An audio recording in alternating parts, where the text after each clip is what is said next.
Mr. Block, you are now recognized to make your opening statement. Mr. Chairman, Mr. Ranking Member, and members of the subcommittee, thank you for inviting me to testify today on the Biden administration's waste, fraud, and abuse at the Department of Homeland Security. We at America First Legal have spent the last 4 years educating the American public on this topic, and I'm honored to share some of our findings and results with you.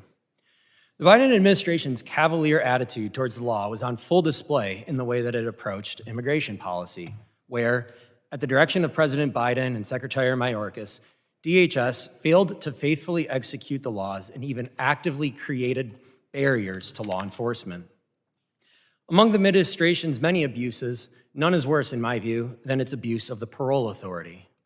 Congress empowered the executive branch to use its discretion on a case-by-case basis in compelling exigent circumstances to temporarily admit otherwise inadmissible aliens when doing so is necessary for an urgent humanitarian reason or a significant public benefit.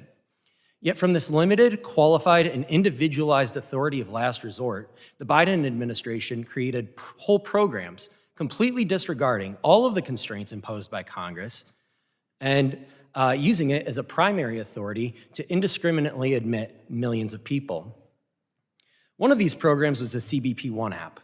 Now, when you or I arrive at a border or a port of entry, we have to show our documents, whether it's a passport, a driver's license, a visa, or some other document showing that we are entitled to enter the country.